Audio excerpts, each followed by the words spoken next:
In 1988, McLaren showed up to the season with Ayrton Senna and Alain Prost in the same car. They won 15 out of 16 races. 15 out of 16.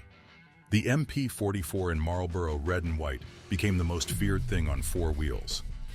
The turbo V6 didn't just sound fast, it sounded like it was tearing reality apart. Decades later, people still call it the most perfect racing machine ever built. This car set a benchmark that still crushes modern comparisons. When you win that much, you don't need to prove anything. God-tier aura, S-tier. The Eagle T1G is from 1967, and fans still rank it as the most beautiful F1 car ever made. That stunning Westlake V12, those classic American lines, the pre-wing purity that looks like rolling artwork. It's an underdog icon that screams old-school glamour from an era when racing was about pure speed and elegance. It didn't need to dominate championships. The aura comes from pure, timeless style that makes modern cars look like video game renders. This is what racing looked like when it was still cool. S-tier. And if you're already loving this, hit that subscribe button, because we're just getting started. But not every championship car has the aura to match its success. The Benetton B195 won races. Michael Schumacher drove it to a championship. And somehow, people still forget it exists. It's functional, it's efficient, it's boring. There's no personality, no flair, nothing that makes you remember it the next day. It's like the accountant of F1 cars. It showed up, did the math, went home. C-tier. In 2006, Fernando Alonso was fighting for his life in the Renault R26. The yellow and black livery popped on screen like a warning sign. The screaming V8 gave it high drama energy. Those late-season heroics where every race felt like a knife fight, where reliability mattered as much as speed. This car had character. It didn't just win, it clawed, scratched, and bled for every single point on the board. Rock-solid reliability mixed with actual personality. The car that fought back when everyone counted it out. S-tier. Now let's talk about the cars that should have never been built. The Caterham CT05 is ugly, it's irrelevant. It's a backmarker with nothing worth remembering. If a car could disappear from history without anyone noticing, this would be it. Pure sadness on wheels, an embarrassment to the grid. F-tier. In 2023, Red Bull built the RB19 and broke Formula One. Max Verstappen won 21 out of 22 races. 21. The car was so dominant, people literally stopped watching races because they knew how it would end.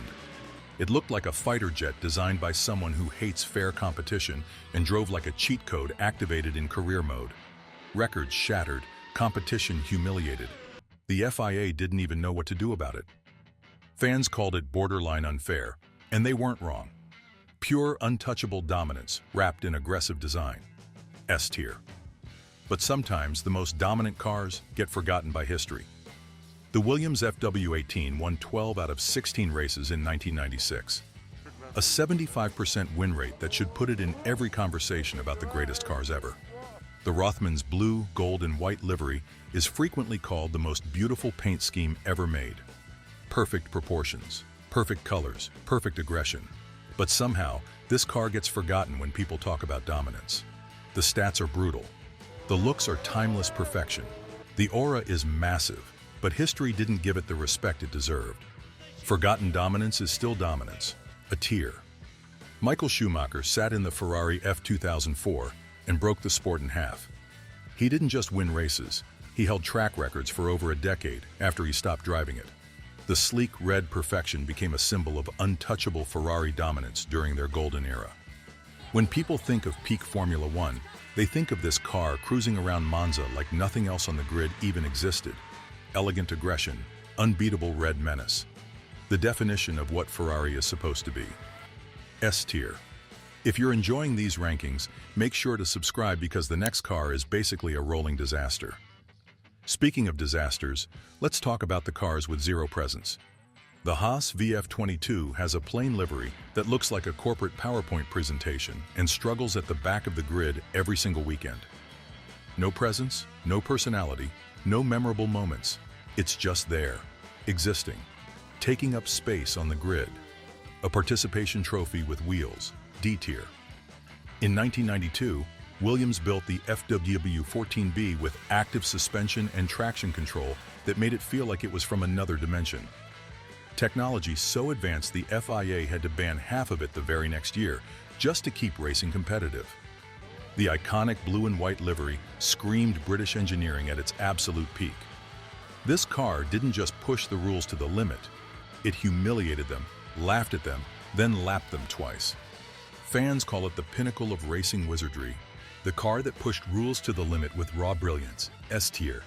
Now here's where things get interesting, because beauty and performance don't always go hand in hand. The Jordan 191 has the stunning green 7-Up livery that gets voted most beautiful car ever in literally every single poll that's ever been conducted. The color combination is perfect. The sponsor integration is beautiful. Oh, and it was also Michael Schumacher's F1 debut, which adds instant cult status. Pure 90s cool wrapped in neon green perfection. Visual iconic aura that screams a decade. A tier. The McLaren M23 is historic. It won races back in the day. It's also dated in a way that's hard to ignore. The aura didn't age well. It feels like finding your dad's old racing posters in the attic and realizing they look kind of sad now. Respect the history, acknowledge the wins, but the vibe is gone. C tier. But some cars transcend their era and remain legendary forever. The 2020 Mercedes W11 is often crowned the fastest F1 car ever built, and the arguments backing that up are pretty solid. The DAS innovation that looked like black magic, the hybrid-era monster pace that obliterated lap records. 13 wins out of 17 races in a shortened COVID season. It didn't just beat opponents, it erased them from relevance like they weren't even trying. A clinical silver menace that made racing look like a German efficiency report written in permanent marker. Fans debate whether it's better than the classics, but the lap records and raw performance feats don't lie. S tier. The HRT F110 is the symbol of a failed team that should never have been on the grid in the first place. Pure irrelevance on wheels. If a car could be invisible while still technically existing, this was it. Nobody remembers it fondly. Nobody remembers it at all. It's the answer to a trivia question nobody wants to ask. F tier. If you haven't subscribed yet, now's the time, because you need to see which car literally invented modern aerodynamics. And speaking of innovation, let's talk about the car that changed everything. In 1978, the Lotus 79 showed up with ground effect aerodynamics that made every other car on the grid look like they were stuck in the Stone Age. The sleek black and gold JPS livery is still one of the most elegant racing machines ever built. A combination of speed and beauty that modern cars can't touch. Mario Andretti's championship run felt like watching someone from the future lap everyone else. This car didn't just win, it invented modern aero design with effortless cool. The car that changed everything. S tier. The Ferrari F2007 wasn't the most dominant car of the season. It wasn't even the fastest on pure pace. But in Brazil, in the final race of 2007, Kimi Räikkönen won the championship by one single point in the most dramatic finish imaginable. Classic Ferrari red, screaming V8 that sounded like anger itself. Last gasp drama, where everything had to go right. It's that fairy tale ending energy, that dramatic narrative arc that makes people still talk about it decades later. High drama, Ferrari heritage, and a finish so perfect it felt scripted. A tier. But drama doesn't always equal memorable. The Renault R26 won a championship. It was reliable when it needed to be.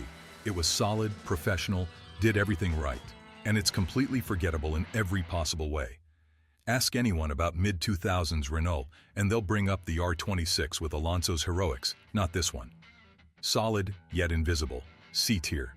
In 2013, Sebastian Vettel drove the Red Bull RB 9 straight wins at the end of the season, the four-peat peak of his dominance, striking blue with infinity purple accents and Adrian Newey's aerodynamic genius written all over every surface. An unstoppable rampage through the calendar. Modern dominance at its most brutal and relentless, strong, unstoppable energy that made fans either worship it or hate it with no middle ground.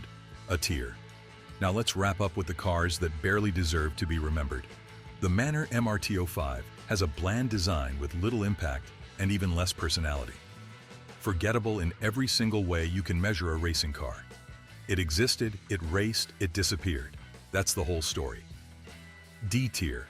The McLaren MP4 13 went back to silver arrows before Mercedes came along and made the whole aesthetic boring. Mika Hakkinen's championship machine from 1998. Sleek, aggressive, reliable, impossibly fast when it mattered. Peak McLaren energy from an era when they still had that effortless, superior, and stylish vibe. It crushed the competition with style and never apologized for looking good while doing it.